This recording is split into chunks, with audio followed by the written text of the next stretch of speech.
예수 우리 왕이여 이곳에 오소서 보좌로 주여 예마사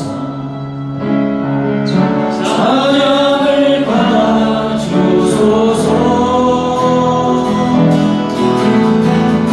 주님을 찬양하오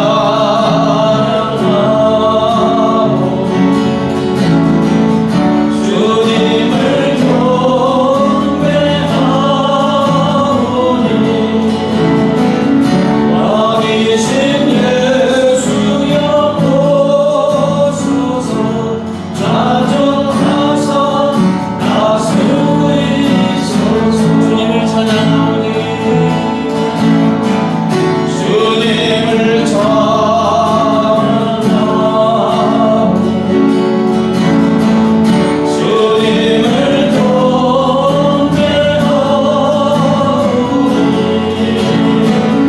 왕이신 예수여 오소서 좌정하사 다스리소서 주님을 찬양하오니 주님을 찬양하오니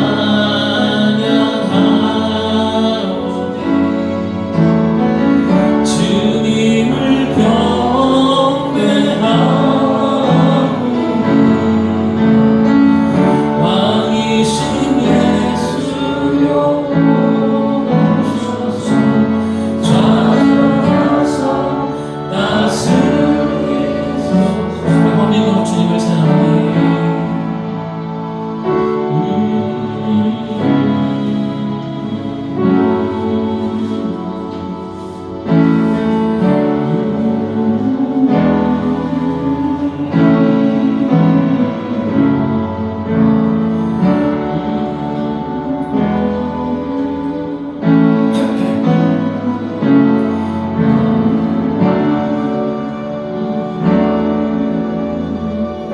이 시간 기도할 때 살아계신 하나님 오늘도 변함없이 우리 함께 하셔서 하나님의 살아계신 나타나시고 주의 영광을 땅 가운데 허락해달라고 이제 같이 한번 간절히 기도하는 시간 갖도록 다 같이 기도하겠습니다.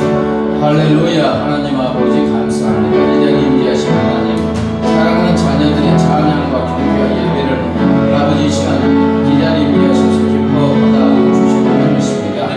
이 시간 더러 주의 나팔 사랑하기가 일체 하지 말게 하시고 오직 우리 주의 성령께서 이 자리에 임재하신 성령께서 저의 마음을 감동하여 역사해 주시고 영광 진리로 예배하게 하시고 아버지 예배는 사랑하는 자녀들 우리 하나님 일일이 찾아가셔서 만나주셔서 신령 주변의 생수에 가득 채워주시고 세상에 줄 수 없는 양사가 수는 믿음과 영광으로 충만하게 하여 주시옵소서. 사랑하는 자녀들의 간절한 기도를 인도하시니 들으시고 응답하시고 우리가 구하고 아버지 기도하는 것보다 더 충만하게 채워주시옵소서. 이 시간 영광 받아 주시옵소서. 할렐루야 오늘로 우리 영광 받아 주시옵소서. 오 주님 감사합니다. 하나님 아버지 감사합니다. 우리를 죄와 사망에서 구원하여 주시고 자녀 삼아 주시고 지존하시고 거룩하시고 존귀하신 하나님 아버지 앞에 나와 우리 하나님을 찬양하고 경배하고 예배 드리게 하여 주심을 감사합니다. 영과 진리로 예배하는 자 찾으신다는 약속의 말씀을 믿습니다. 이 시간 이 자리에 임재하신 성령께서 저희 마음을 감동 감화 역사하여 주셔서 온전한 예배자로 인도하여 주시옵소서. 예배하는 사랑하는 자녀들 우리 하나님 일일이 한 명 한 명 찾아가 만나 주시옵소서. 그래서 사랑하는 자녀들의 심령에 생수의 강이 심령에 차고 넘치게 하여 주시옵소서. 세상이 빼앗아갈 수 없고 줄 수 없는 하나님의 기쁨과 하나님의 평강으로 충만하게 하여 주시옵소서. 하나님 아버지 우리 귀한 자녀들과 함께 예배 드리게 하여 주심을 감사합니다. 평생에 걸쳐서 하나님을 찬양하고 경배하고 하나님이 기뻐하시는 온전한 예배자의 삶을 살아가게 하여 주시옵소서. 하나님 아버지, 이곳에 풍성한 교회를 세웠사오니 날로 날로 영적 각성과 부흥의 놀라운 역사가 일어나게 하옵소서. 죽어가는 영혼을 건져내는 구원의 방주의 사명을 감당하게 하여 주시옵소서. 하나님 아버지, 한국교회가 지금 어려움 중에 있습니다. 아버지, 한국교회가 다시 한번 영적 각성과 부흥의 놀라운 역사가 이루어지게 하여 주시옵소서. 이 나라 민이 주야 사망으로 무너져가고 있습니다. 하나님, 이 나라 이 민족 모든 백성들이 예수를 믿고 하나님을 영화롭게 하고 영광 돌리는 이 나라 이 민족의 백성이 되게 하여 주시옵소서. 하나님 아버지, 남과 북이 긴장관계에 있습니다. 이 나라 민족 남과 북을 불쌍히 긍휼히 여겨 주셔서 신뢰관계가 구축되게 하시고 자유, 평화, 복음 안에서 통일의 역사를 허락하여 주시옵소서. 아버지 하나님, 주의 복음이 땅끝까지 모든 민족, 모든 족속에게 속히 전해지게 하여 주시옵소서. 하나님 아버지, 이제 겸손하게 기울여서 말씀을 듣고자 합니다. 성령 하나님, 전하는 자의 받는 자의 마음을 감동하며 역사해 주셔서 말씀에 아멘으로 응답하고 말씀이신 주님을 만나게 하여 주시옵소서. 감사하며 예수님의 이름으로 기도드리옵나이다. 아멘.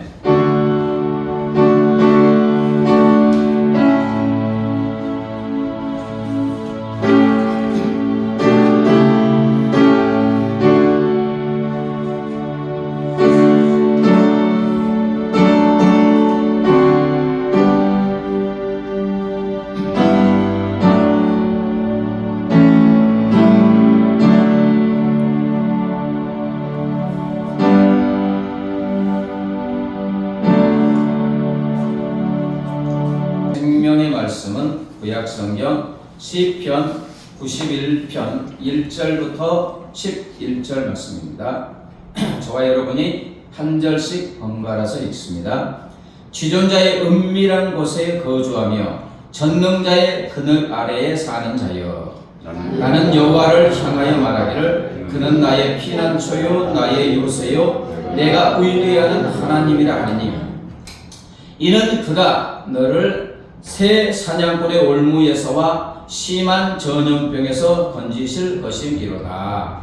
그가 너를 그의 깃으로 덮으시리니 네가 그의 날개 아래에 피하리로다. 그의 진실함은 방패와 손방패가 되시나니, 너는 밤에 찾아오는 공포와 낮에 날아드는 화살과 어두울 때 퍼지는 전염병과 밝을 때 닥쳐오는 재앙을 두려워하지 아니하리로다. 1000명이 네 왼쪽에서 10,000명이 네 오른쪽에서 엎드려지나 이 재앙이 네게 가까이 하지 못하리로다. 오직 너는 똑똑히 보리니 악인들의 공을 네가 보리로다. 네가 말하기를 여호와는 나의 피난처시라 하고 지존자를 너의 거처로 삼았으므로 화가 네게 미치지 못하며 재앙이 네 장막에 가까이 오지 못하리니 같지요. 그가 너를 위하여 그의 천사들을 명령하사 네 모든 길에서 너를 지키게 하심이라. 아멘. 예수님을 믿으면, 그죠? 환난과 고난과 문제가 없으면 너무 좋을 것 같잖아요. 근데 이 소원은 반드시 우리에게 주어지는 줄 믿습니다. 어디 가면 영원히 우리가 살, 영원히 부활하여서, 신령한 몸으로 부활하여서 영원히 우리가 살게 될 본향, 천국에서는 걱정, 의심, 염려, 어떤 문제도 없이 영원히 살게 될 줄 믿습니다. 아멘도 안 하시나요? 네. 천국에. 인생을 살면서 우리가 겪는 위험들, 문제들 너무너무 많이 있습니다. 바다의 파도가 밀려왔다가 밀려가면 또 뭐합니까? 또 밀려옵니다. 왔다가 갔다가. 우리 인생을 위험스럽게 하는 수많은 문제들도 그렇게 끊임없이 밀려옵니다. 하나 해결하면 없는 줄 알았지만 또 와요. 근데 문제는 어제 왔던 문제가 해결했으면 다음날 오는 문제가 우리가 예측하는 문제가 아닙니다. 그죠? 어떤 문제가 우리에게 올 줄 몰라요. 예측 불가능합니다. 완전히 우리는 문제에 노출되어 있어요. 그런데 문제는 우리 인생을 위협하는 이 수많은 위험과 문제들을 우리의 힘과 능력으로 다 감당하면 좋은데, 뭐 어떤 것은 감당하지만 감당할 수 없는 문제와 위험들이 너무나 많이 있다는 것입니다. 그런데 오늘 시편 기자는 아주 놀라운 고백을 하고 있습니다. 1, 2절 읽어볼까요? 시작. 지존자의 은밀한 곳에 거주하며 전능자의 그늘 아래 사는 자여, 나는 여호와를 향하여 말하기를 그는 나의 피난처요 나의 요새요 내가 의리하는 하나님이라 하리니. 자, 어디에 거주한다고요? 지존자의 은밀한 곳에 거주하며 전능자의 그늘 아래 사는 자여. 지존자는 누구를 말합니까? 가장 높을 지극히 높고 존귀하시고 고귀하신 하나님의 은밀한 곳. 내가 하나님, 전능하신 하나님, 지극히 높으신 하나님, 권능의 하나님의 은밀한 곳, 하나님의 품이죠. 예. 거주하며 하나님의 품을 어떻게 한다고요? 거기서 산다는 거예요. 거주하며 전능자의 그 날개 그늘 아래 사는 자여.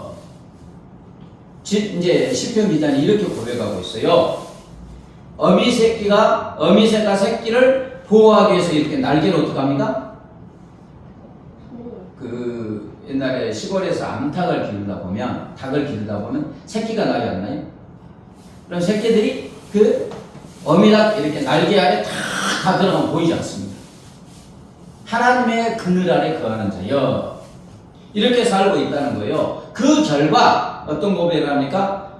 이제 나는 여호와를 향하여 말하기를 그는 나의 뭐라고요? 피난처요. 나의 요새. 산성 있잖아요. 산성. 난공불락의 산성, 만리장성처럼. 산성 요새요. 내가 의리하는 하나님이라 하리니. 그는 이렇게 고백해요. 하나님 당신은 나에게 닥쳐오는 모든 위험을 피하는 저의 피난처가 되십니다. 하나님 당신은 점령이 절대 불가능한 저의 요새가 되시고 산성이 되십니다. 지금 이렇게 고백하는 거예요.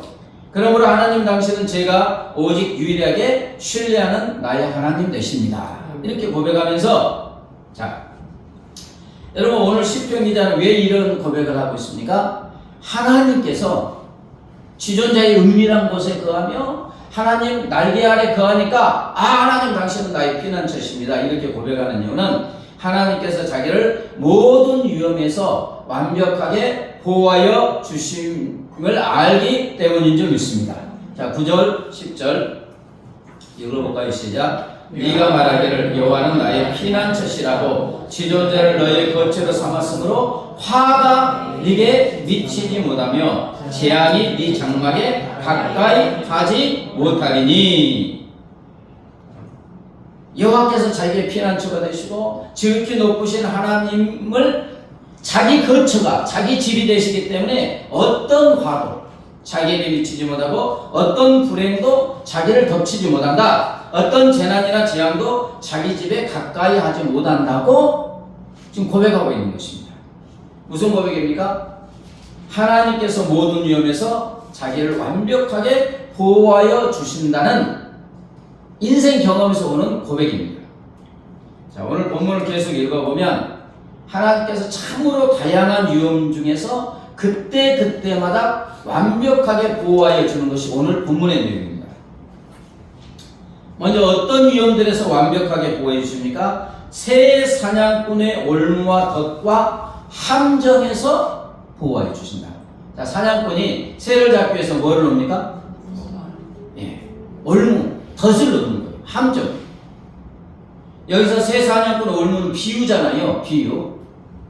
사람들이 계획하는 은밀하고 음흉한 술책과 음모와 위험과 사기, 그리고 우리의 원수인 사탄 마귀 귀신은 주는 모든 위험들, 함정들을 지금 말하는 거예요. 살다 보면 사기 당합니까? 안 당합니까? 사기치려고 작정하는 사람 못 이겨요. 그것도 가장 가까운 사람이 사기치면 그대로 당하게 되어 있습니다. 설마 했는데 가까운 사람이, 가까운 친구가 사기칠 목적으로 일을 꾸미면 우리가 알 수가 없어요. 그런데 이런 새 사냥꾼의 올무와 함정에서 하나님을 거처로 삼는 사람은 하나님이 보호해 주신다는 거예요.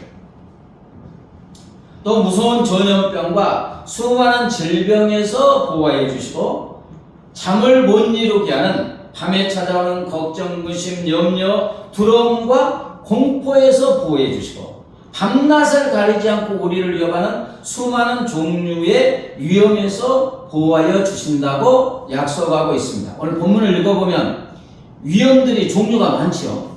그래야 해? 질병도 있고, 밤에 갑자기 닥쳐오는 위험도 있고, 이번에 화성에서 폭발하잖아요. 그걸 누가 알겠습니까? 이런 것도 있고. 마지막으로 감격적인 약속의 말씀이 있는데, 1000명이 우리 곁에서 죽어 엎드려지고 10,000명이 우리 주변에서 막 쓰러져 죽어가도 그런 죽음의 재앙이 우리에게 가까지 못하게 해서 우리를 보호하여 주신다고 약속의 말씀을 주시는 줄 믿습니다. 그러면 어떻게 보호해 주시느냐? 4절 볼까요? 하나님이 우리를 하나님의 깃털로 덮으시고 감싸 주신다. 자, 전능하신 하나님이 닭이 병아리를 날개로 탁 뿜듯이 전능하신 하나님이, 우주보다 더 크신 하나님이 그 어마어마한 강력한 날개로 우리를 이렇게 쫙 감싸 주셔서 보호하여 주시는 줄 믿습니다. 하나님의 날개 그늘 아래 있으면 그 무엇이 침입할 수가 있겠어요? 근데 지금 오늘 시편 기자는 뭐랍니까? 지존자의 은밀한 곳에 거주한다고. 하나님의 그 날개 아래. 또 하나님은 방패와 손방패가 되고 갑옷이 되어서 보호해 주신다. 자, 옛날에 전쟁하면 뭐가 있습니까? 골리앗이 나올 때 큰 방패가 있었어요. 그 옆에 따라오는 사람이 방패로. 그러면 온몸을 이렇게 가잖아요. 근데 또 바로 날아오는 것은 손방패. 자, 여러분, 창과 칼과 화살이 날아올 때 무엇이 막습니까? 방패가 맞잖아요. 그럼 그 피해는 누가 봐요? 방패가 당하네요. 구멍도 뚫리고 깨지기도 하고 이 방패가 다 막아주는 거예요. 이처럼 하나님이 친히 몸으로 보호해 주신다, 이런 그 비유를 드는 겁니다. 여러분, 예수님이 십자가에서 죽으셨죠. 누구를 대신해서? 이걸 말씀하시는 거예요. 죄가 공격하고, 사망이 공격하고, 사탄 마귀가 공격하고, 지옥의 형벌이 우리를 공격할 때 누가 방패가 되셔서? 예수님이 방패가 되시고, 손방패가 되시고, 갑옷도 이렇게 있으면 이 사람을 방해한 갑옷이 막잖아요. 칼에 이렇게 이게 상하면서 주님이 이렇게 우리의 방패와 손방패와 갑옷이 되셔서 십자가에서 우리의 모든 것을 막아주시고 보호하여 주신 줄 믿습니다. 그래서 우리가 지금 여기 있는 것입니다. 마지막으로는 천군 천사를 보내셔서 우리의 모든 길에서 우리를 지켜서 완벽하게 보호하여 주시는 줄 믿습니다. 자, 천사가 있을까요? 없을까요? 어디 있을까요? 좀 실감이 됩니까? 성경에 보면 그 어린아이가 막 이렇게 할 때 그 아이를 지키는 천사가 하나님께 보고한다고 그러잖아요. 자, 하나님의 약속의 말씀은 우리 눈에 보이지 않아도 그대로 이루어지는 줄 믿습니다. 천군 천사를 보내셔서 우리를 위험에서 보호해 준다. 지금 약속의 말씀이잖아요. 하나님의 약속의 말씀. 수많은 인생을 살면서 위험이 있는데 오늘 본문에 보면 하나님께서 수많은 방법으로 우리를 구원해 주신대요.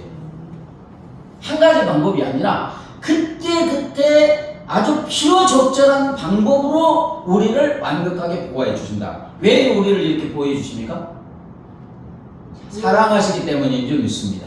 자기 생명보다도 더 사랑하는 우리이기 때문에, 우리가 하나님의 귀하고 귀한 자녀이기 때문에, 아들 예수님을 십자가에 죽게 하시기까지 사랑하는 자녀이기 때문에 이 수많은 방법으로 우리를 보호하여 주시는 것입니다. 여러분, 하나님께서 우리를 모든 위험에서 보호해 주시는 것은 그 엄마가 갓난아이를 보호하는 것 같습니다. 갓난아이 낳았을 때 엄마가 어떻게 보호합니까? 이렇게 안고, 어떤 위험이 오면 자기가 이렇게 품고 막잖아요. 근데 갓난아이가 엄마 품에 있을 때 느끼는 안정감은 어떻습니까? 엄마 품이 우주예요. 갓난아이는 엄마 품이 우주예요. 온 세계예요. 아직 그 인지 능력이 없으니까. 엄마 품에 뱃속에서 뭐 10개월 동안 있었고, 엄마 품에 가슴에 탁 이렇게 안겨있으면 옆에서 폭탄이 떨어져도 안정감을 느끼는 거예요. 왜? 엄마 품이 온 세계니까. 이제 엄마가 모든 것을 보호할 수는 없지만 아이가 느끼는 건 그렇다는 거예요. 근데 하나님 품에 우리가 이렇게 안겨 있을 때는 느낌이 아니라 실제로 하나님 품이 온 세계보다 큰 줄 믿습니다. 하나님 품에 탁 안겨 있으면 온 세계가 공격하도 끄떡 없습니다. 자, 이사야 43장 1, 2절을 볼까요? 좀 길지만 시작. 야곱아, 너를 창조하신 여호와께서 지금 말씀하시니라. 이스라엘아, 너를 지으신 이가 말씀하시느니라. 너는 두려워하지 말라. 내가 너를 구속하였고 내가 너를 지명하여 불렀나니 너는 내 것이라. 네가 물 가운데로 지날 때 내가 너와 함께할 것이라. 강을 건널 때 물이 너를 침몰하지 못할 것이며 네가 불 가운데로 지날 때 타지도 아니할 것이며 불꽃이 너를 사르지도 못하리니. 처음에 누구 이름 부릅니까? 야곱아. 물론 이스라엘을 말합니다. 하나님은 지금 우리 이름을 항상 기억하고 불러주시는 줄 믿습니다. 상도가 이렇게 말씀하시는 거예요. 내가 너를 창조하였다. 내가 너를 지었다. 너를 구원하여 줘서 너는 누구 것이다? 내 것이다. 여러분 그 귀한 여러분의 소유권 귀하게 여깁니까? 귀하게 여기지 않습니까? 내 것은 귀하게 여기잖아요. 특히나 고귀한 내 것은 아주 금이하고 다 귀하게 여깁니다. 하나님께서 그러는 거예요. 누구야? 내가 너를 내 생명을 다해 창조하였어. 내 아들 예수님의 생명을 십자가에 죽이면서 너를 창조하였어. 너를 만들었어. 내 자녀 삼았어. 그래 너는 내 것이다. 이렇게 말씀하시면서 자, 물 가운데로 지날 때 뭐라고요? 물이 침몰하지 못하며 불 가운데 지날 때. 자, 여기서 물, 불의 위험은 세상의 모든 위험을 말하는 것입니다. 자, 물이 있으면 뭐가 있습니까? 불이잖아요. 두 가지가 상극이잖아요. 상극. 그처럼 물 가운데 지날 때 물이 침몰하지 못하고 보호해주고 불 가운데 지날 때 타지 아니하게 한다. 이것은 두 가지 상징이지만 온 세상의 모든 위험이 와도 하나님이 지켜주신다는 약속의 말씀인 줄 믿습니다. 자, 미국의 시인 토마스가 이런 말을 했습니다. 우리가 부름받아 통과했던 시험과 위험이 많았지만 지금까지 보호하시는 손이 우리에게 펼쳐져 있었기에 우리는 불 가운데서도 상하지 않고 보존되었다. 자, 수많은 위험이 있지만 누구의 손이? 하나님의 그 보호하시는 손이 우리에게 쫙 펼쳐져 있었기에 우리가 지금까지 안전하게 여기까지 왔다. 이런 고백입니다. 자, 이사야 49장 16절이요. 내가 너를 내 손바닥에 새겼고 뭐라고요? 내가 너를 내 손바닥에 새겼다. 하나님께서 하나님의 손바닥에 누구를 새겼다고요? 내 이름을? 아니면 나를? 나를 새겼대요. 여러분, 하루에 손 수도 없이 있고 항상 보는 게 뭐예요? 손입니다. 손. 시도 때도 없이 봐요. 근데 하나님이 내 이름만 여기다 하나님이 손바닥에 새긴 게 아니라 누구를? 내 존재 자체를 하나님의 손바닥에 탁 새겨놓고 항상 뭐 어떻게 한다고요? 보고 계시는 거예요. 왜요? 보고 계셔서 필요한 것을 공급해 주시고 위험에서 보호하여 주시는 줄 믿습니다. 한 남자아이가 아버지가 동물원에 갔는데 이제 사자가 있어요. 막 사자가 와 오니까 근데 거기에 뭐가 쳐져 있어요? 예, 철창이 쳐져 있죠. 근데 이 아이는 이제 그 처음 봐서 너무 놀라가지고 막 우니까 아버지가 뭔 일이야? 그러니까 아이가 아빠 저 사자가 보이잖아요. 보이지? 그러면서 아빠가 하는 말이 그렇지만 나는 철창도 보고 있단다 이렇게 말했어요. 자, 아버지도 사자를 이길 수 있어요? 없어요? 없지요. 근데 뭐가 쳐져 있어요? 예, 철창. 여러분 세상에 우는 사자와 같이 우리를 삼키려고 하는 수많은 위험이 있지만 누가 철창이 되셔서? 예, 하나님이 완벽한 이 철창이 되셔서 우리를 보호하여 주시는 줄 믿습니다. 오늘 본문과 이제 관련된 게 수많은 종류의 위험에서 하나님이 아주 기기묘묘하게 그때그때마다 보호하여 주시는 인물이 있습니다. 딱 누가 생각납니까? 시편 하면 누구? 네, 다윗. 제가 사무엘상을 쫙 이렇게 이제 말씀을 준비하면서 도대체 다윗이 어떤 위험에 처해 있는가? 그리고 어떤 방법으로 하나님이 이렇게 구하여 보호해 줬는가 한번 사무엘상을 다 찾아보니까 참 죽음의 위험도 다양하게 경험합니다. 특히나 누가 이제 죽이려고 합니까? 그 장인어른이에요. 그죠? 근데 어쨌든 수많은 위험이 십몇 년간을 죽이려고 쫓아다녀요. 이 위험이 언제부터 시작되느냐? 골리앗 죽이고부터 시작돼요. 블레셋과 이스라엘이 쫙 전쟁이 있는데 골리앗이 나와가지고 이게 거의 3m 정도 됩니다. 키가 놀라지도 않으시네요. 2m 20도 근데 거의 3m예요. 3m. 이 사람이 어려서부터 장군이에요. 뭐 갑옷하고 이게 빈틈이 없어요. 그 창틀로 그냥 하나 창으로 그냥 때리면 우리는 그냥 죽어요. 죽어. 그 무기도 크고 나와가지고 야 이스라엘 너희 중에 한 명 나와서 나하고 맞짱 뜨자 해서 내가 지면 우리 블레셋군이 다 항복할 것이다. 근데 너희가 지면 항복하자. 항복해라. 1대1로 붙자. 그러니까 이스라엘이 그때 이제 뭐 몇 명이라고 말은 하지만 몇만 명이 되겠죠. 근데 골리앗 한번 보고 다 덜덜덜 끄는 거예요. 아니 골리앗이 아무리 3m라도 5명이 붙으면 이기지요. 근데 1대1로 하자니까 이스라엘 군의 눈에 누구만 보여요? 골리앗만 보이고. 근데 이제 심부름 왔던 다윗이 저 할례받지 못한 자식이 말이요. 할례받은 하나님의 살아계신 군대를 모여간다. 거룩한 분노에 이제 휩싸여가지고 사울 왕이 허락을 받고 어떻게 나갑니까? 갑옷 입어보니까 안 맞잖아요. 소년이니까. 그러니까 막대기 하나 들고 계잡듯이 막대기 하나 들고 물맷돌 그 다음에 짱돌 한 5개 준비하고 쫙 가니까 골리앗이 너무너무 화가 나는 거예요. 전쟁에서 접은 적이 없는 이 장군이 자기에게 저 어린 것이 막대기 하나 들고 나오니까 이 욕하면서 네가 나를 개로 여기고 오느냐 이러잖아요. 그냥 슉 가면서 물맷돌을 던지니까 어디로? 이게 다 갑옷이에요. 갑옷. 근데 여기는 안 했잖아요. 쫙 가는데 하나님이 인도하셨겠죠. 쫙 가다가 그 짱돌이 여기에 완전히 박혀버려요. 그냥 따가고 떨어지는 게 아니라 박혀버리니까 그냥 골리앗이 쓰러지니까 다윗이 칼을 갖고 갔어요? 안 갖고 갔어요? 누구의 칼로? 골리앗의 칼로 그냥 머리를 그냥 탱랑 잘 잡고 쫙 뜨니까 블레셋 군대가 혼비백산했는데 도망갑니다. 승리하고 돌아와요. 개선가를 부르고 돌아오는데 사무엘상 18장에 보니까 승리하여 쫙 돌아오는 군대 앞에서 이스라엘 여인들이 나와서 노래하면서 춤을 추고 환영하는데 그 노래 가사가 다윗을 10몇 년간 죽음의 위험 속에 빠집니다.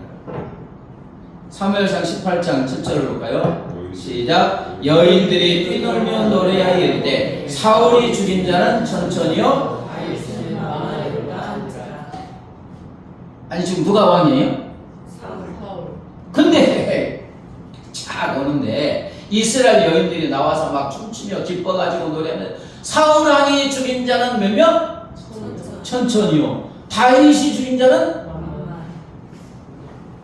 왕이 열 받아야 안 받아요? 원래 여러분 권력은 부자지간에도 안 남아요. 아들이 이게 권력을 잡으면 아버지가 아들 죽이고요. 아버지면 아들이 죽여요. 권력이라는 게 그렇습니다. 역사적으로 그래요. 그래야 안 해요? 수도 없이 그랬어요. 아니 왕은 자기에게는 겨우 천을 말하고 다윗 아직 소년이잖아요. 아들 같은 요나단과 친구니까 저에게는 만을 돌리니까 심히 노해가지고 다윗에게는 만만을 돌리고 내게는 천천을 돌리니 그가 더 얻을 것이 나라 말고 무엇이냐. 이게 무슨 말이에요? 결국 저놈이 얻을 수 있는 게 나를 축출하고 저희가 왕이 되어서 이 나라를 지배하는 것 외에 더 무엇이 있느냐 이거예요. 여러분 이러면 원래 죽게 돼 있어요. 그래야 안 해요? 원래 이게 사울이 비정상이 아니고 역사적으로 지극히 정상이에요. 아니 역사적으로 그렇다는 거예요. 아니 자기가 왕인데 누가 왕 되면 그냥 그쪽 이쪽이요 싹 죽여요. 싹. 이스라엘 역사를 보면 그래요. 그냥 완전히 삼족을 멸한다는 데 잃어버려요. 조금이라도 그 뿌리가 있으면 sak초재근이라고 하잖아요. 아예 뿌리까지 뽑아버리는 거예요.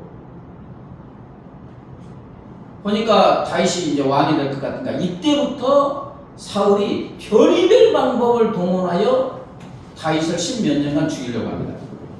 어느 날은 이제 이렇게 왕이 있는데 사울이 이제 다윗이 수금을 타고 있으니까 사울 왕이 창을 가지고 있어요. 이게 단창. 저놈을 벽에 박아 죽여야 되겠다. 딱 있는데 쫙 던집니다. 여러분 같은 피할 수 있어요, 없어요?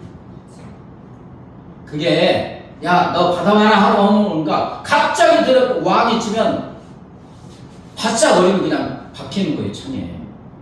그런데 이때도 하나님께서 2번이나 피하게 하셔서 이제 구원해 주십니다.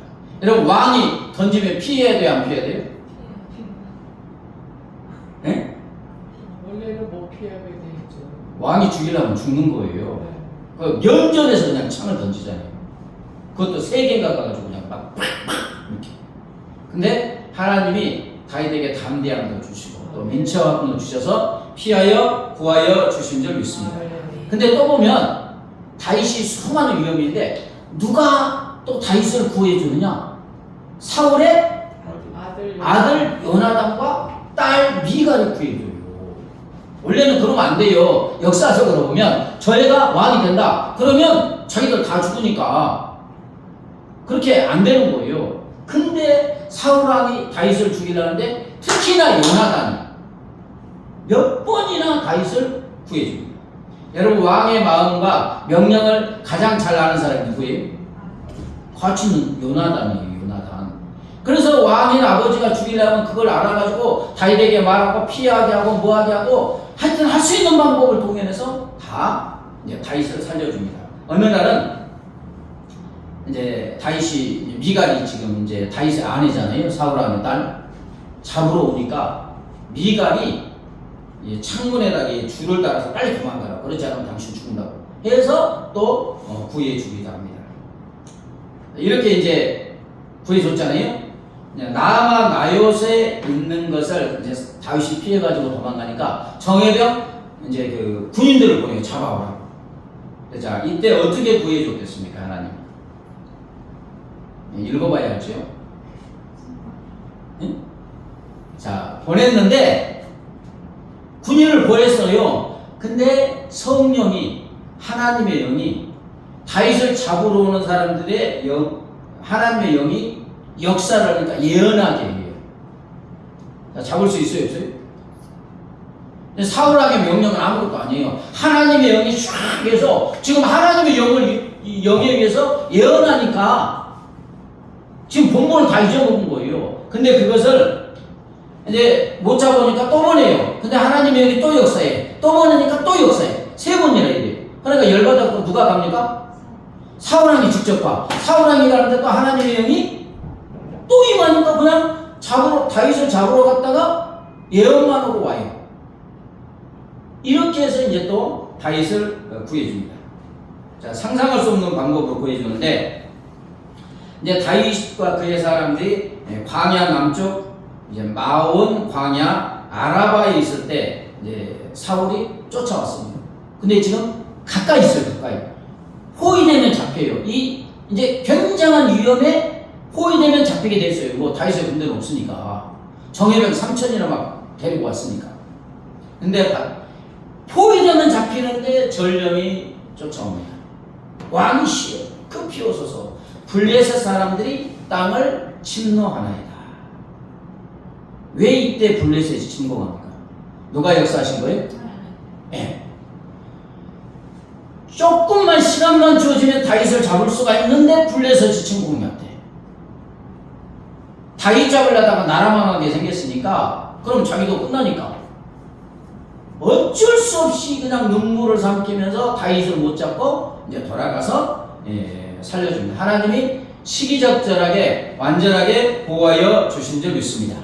또 엔게디 요새에 머물 때 3,000명의 정예병을 데리고 사울이 또 잡으러 가요. 근데 그때 마침 양우리 근처에 있는 깊은 굴이 있었는데 다윗과 이제 다윗을 쫓아가는 사람들이 굴 깊숙한 곳에 있었어요. 안돼 악불사 3,000명의 군인들이 바로 굴 밖에 쥐를 치고 있어요. 그리고 사울왕이 어떻게 용변 보러 볼일 보러 군인들이 있는데 안 되잖아요. 굴에 들어와서 용변을 볼일을 보고 쉬고 잠이 들었는가 봐요. 자, 그래서 완벽하게 원수를 죽일 기회잖아요. 아니 사울 죽여버리면 되니까. 그래서 이제 굴 깊숙한 곳에 있다가 와서 죽이려다가 하나님이 기름 부어 세운 왕을 죽이는 걸 하나님 기뻐하지 않는가 보다. 그래서 옷자락만 잘라갖고 이제 숨습니다. 소리가 나면 죽어요. 도간에 튼진데 하나님께서 완벽하게 보호해 주시고 원수까지 갚을 기회를 주신 줄 믿습니다. 또 이렇게 했는데 또 광야 앞 하길라 산에 이제 이렇게 숨어 있을 때 또 3,000명이 쫓아왔어요. 이때는 어떻게 보호해 주셨겠습니까?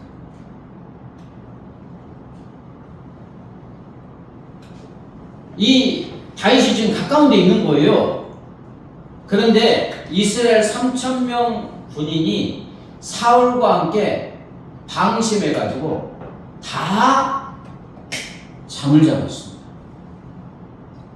그러니까는 또 이제 완벽하게 죽일 기회잖아요. 다윗과 신하들이 와가지고 창으로 그냥 팍 박자버렸어요. 신하가 아니 하나님이 기름 부으신 자를 죽이는 거 하나님이 기뻐하시다. 그렇죠? 하나님이 어떻게 하실 거야. 그래서 사울의 창하고 물병만 가지고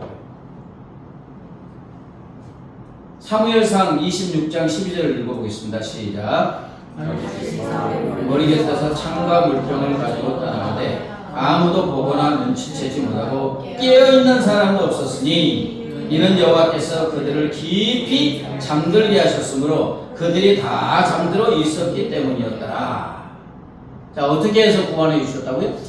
잠들게 하셔서. 결국은 사무엘상 31장에 보면 하나님께서 이제 어떻게 다윗에게 완전히 위험을 제거해 주시냐. 블레셋과 전쟁이 있었는데 사울의 아들과 사울이 블레셋과 전쟁에서 죽임을 당합니다. 그리고 목이 댕강 잘려져서 가지고 가고 사울의 시체는 블레셋 그 성벽에 못이 박혀서 매달리게 돼요.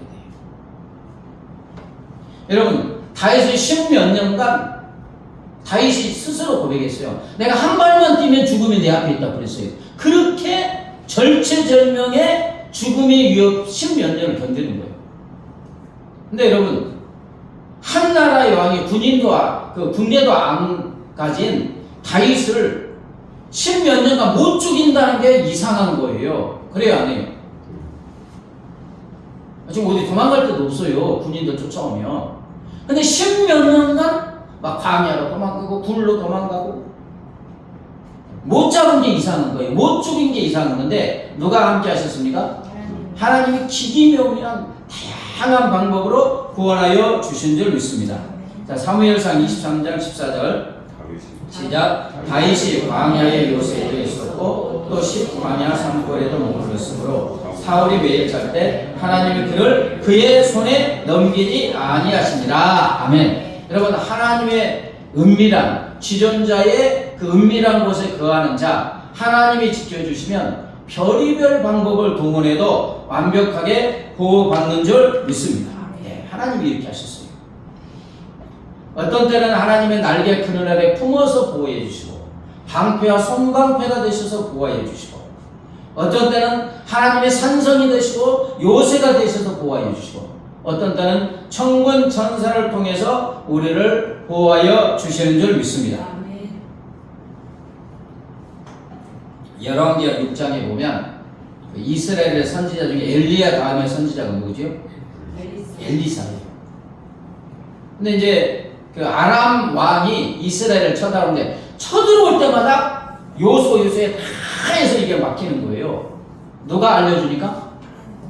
엘리사를 통해서 왕에게 알려주는. 이렇게 쳐들어오면 하나님이 엘리사를 감동하셔서 이렇게 쳐들어옵니다 했어요. 그러니까 아람 왕이 이것을 알아가지고 이제 엘리사를 잡아야 되겠어요. 알고 보니까 엘리사가 도단성에 있어요. 그러니까 그냥 아람 왕이 밤에 기습적으로 와가지고 병거와 이 군대를 가지고 이제 도단성을 다 둘러쌌습니다. 사환이 아침에 보고 놀라가지고 큰일 났다고 하니까 염려하지 말라. 하나님의 군대가 더 많다 하면서 눈을 탁 열어주니까 어땠습니까? 불병거가 천군 천사가 그냥 산 위를 쫙 포위하고 있었어요. 그래서 이제 구원해 주셨습니다. 다니엘서다 보면 다니엘의 세 친구 사드락, 메삭, 아벳느고가 있는데 다니엘서 3장에 보면 바벨론의 느부갓네살 왕이 꿈을 꾸고는 30m 정도 높이의 큰 금신상을 만들었어요. 그리고 백성에게 이제 명령을 합니다. 느부갓네살 왕이 세운 금신상에 절하라. 누구든지 엎드려 절하지 아니한 자는 즉시 맹렬히 타는 풀무불에 던져 넣으리라. 우상에게 절하라. 그러니까 다니엘의 세 친구 사드락과 메삭과 아벳느고가 절했어요, 안 했어요? 절을 안 했어요. 그러니까 이제 하도 뛰어난 사람들이니까 느부갓네살 왕이 다시 불러가지고 내가 다시 한번 기회 줄게. 지금 절하면 살려줄게. 그러니까 아니요, 우리 할 수 없어요. 하나님이 우리를 보호해 주실 겁니다. 근데 그렇게 하지 아니해도 우리는 하나님 외에 우상에게 절할 수 없어요. 그러니까 만 백성이 보는 앞에서 사드락과 메삭 아벳느고가 그러니까 느부갓네살 왕 체면이 말이 안 되잖아요. 화가 이딴만 와가지고 풀무불 7배를 더 뜨겁게 하라. 그래가지고 너무 뜨겁게 하니까 이 사드락과 메삭 아벳느고를 풀무불에 던져놓는 군인들이 타 죽었어요. 워낙 뜨거우니까. 평소보다 7배 나이에서 겉옷, 속옷, 모자, 다른 옷을 입은 채 이게 묶어가지고 그냥 풀무불에 던져 넣었는데 왕이 그냥 보고 가만히 보니까 너무 놀랐습니다. 3명 외에 4명이 더 있어요, 거기. 그 중에 한 명은 뭐 하나님의 사자잖아. 몇 명? 4명의 천사를 보내서 그 뜨거운 불목불에서 구원해 주셨는데 성경에 보니까 그들의 몸을 해하지 못했을 뿐만 아니라 그들의 머리털도 그을르지 아니했다. 탄 게 아니고 그을르지 아니하였고 겉옷 빛도 변하지 아니하였고 불탄 냄새도 없게 하여 주신 줄 믿습니다. 마지막으로 사도행전 12장에 보면 복음을 전하던 베드로가 헤로데에서 이제 잡혀서 감옥에 갇히게 돼 있어요. 근데 그 전에 베드로가 한번 감옥에 갇혔는데 하나님의 희한한 방법으로 아무도 모르게 그냥 석방된 적이 있어요. 감옥에서 나온 적이 있어요. 이제 2번째 잡힌 거거든요. 그러니까 몇 명으로 지키게 하냐면 군인 4씩인 4배 16명의 군인으로 이렇게 지키게 합니다. 그 다음에 이것도 안심이 됐는지 베드로가 이렇게 누웠으면 두 군인 틈에 그 군인들과 같이 이게 손목을 묶어서 지키게 합니다. 탈옥 자체를 절대적으로 불가능하게 했는데 이제 내일이면 사형당하게 됐는데 결과는 자 사도행전 12장 7절부터 10절 보겠습니다. 시작. 나타남에 옥중에서 광채가 빛나며 또 베드로의 옆구리를 쳐 깨워 이르되 급히 일어나라 하니 쇠사슬이 그 손에서 벗어지니라. 천사가 이르되 띠를 띠고 신을 신으라 하거늘 베드로가 그대로 하니 천사가 이르되 겉옷을 입고 따라오라 한데 베드로가 나와서 따라갈새 천사가 하는 것이 생시인 줄 알지 못하고 환상을 보는 거 아니라 이에 첫째와 둘째 파수를 지나 시내로 통한 쇠문에 이르니 문이 저절로 열린지라. 나와서 한 거리를 지나매 천사가 곧 떠나더라. 아멘. 사랑하는 여러분, 하나님께서는 지금도 천군 천사를 통해서 우리를 모든 위험에서 보호하여 주시는 줄 믿습니다. 그래서 하나님께서 원하시는 것은 오늘 시편 기자의 말씀처럼 하나님을 거처로 하나님을 집으로 삼아서 살아갈 때 하나님이 보호하여 주시는 줄 믿습니다. 여러분, 집은 쉼을 얻는 곳이잖아요. 하나님을 거처로 집으로 삼는다는 것은 항상 하나님 품에 머물러 있고 지금 나와 함께 하시는 주님과 친밀한 교제하고 동행할 때 하나님께서 우리를 완벽하게 보호하여 주시는 줄 믿습니다. 찬송가 주 안에 있는 나에게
주님 안에 있는 자에게 어떤 근심도 없도록 우리 하나님이 지켜 보호하여 주시는 줄 믿습니다.